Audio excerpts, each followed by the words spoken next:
And good afternoon. Thank you.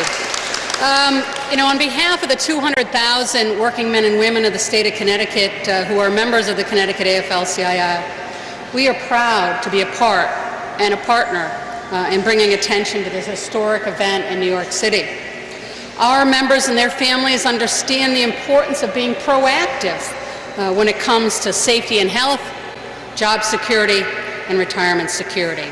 And this march that we're talking about is real-world opportunity to raise awareness that good jobs and a healthy environment are pieces of the same puzzle when it comes to workers' economic freedom. Climate change is altering the way we live and the way we work. With greater temperature and precipitation extremes, more severe storms, changing weather patterns, we are encountering new challenges and more serious hazards in the workplace. Firefighters and other emergency responders are facing longer hours and more days of taxing work with fewer financial resources. In parts of the United States, milder temperatures and colder seasons are being followed by drier weather during hot seasons. Massive fires are becoming more likely. And if you can believe it, nearly 40% of the Forest Service budget was dedicated to fire-related activities, 4 times what it was just a couple decades ago.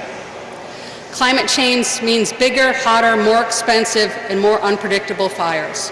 In June of 2013, the nation was rocked when 19 firefighters died near Prescott, Arizona as a result of a raging blaze. And as outdoor conditions tilt towards unhealthy extremes due to climate change, the poor states of our schools will also be amplified and aggravated, putting a strain on our children's ability to learn and our teachers' ability to teach. Poor ventilation and indoor air quality, moisture, and extreme temperatures are causing suffering for students and teachers, and the American Society for Civil Engineers estimates that $270 billion, with a B, dollars it will take to retrofit our schools. And when Hurricane Katrina slammed into New Orleans in 2005, with the failures of the levees, forced an evacuation of more than 20 hospitals.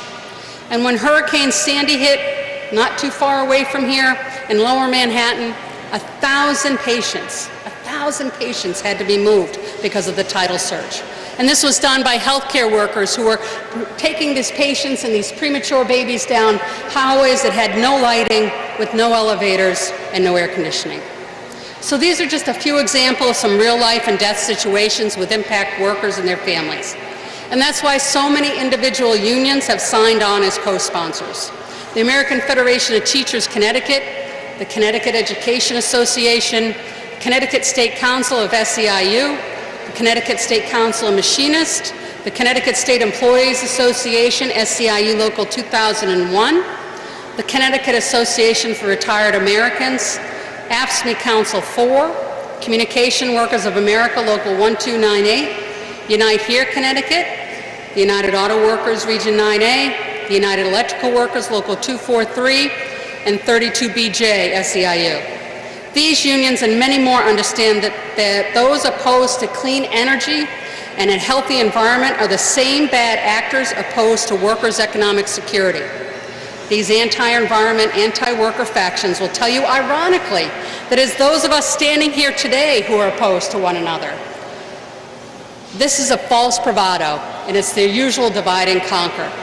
So our opponents understand in truth lies strength, and that's why this event today and the unlikely allies I have behind me demonstrate that one and the same, that jobs and the environment will work together.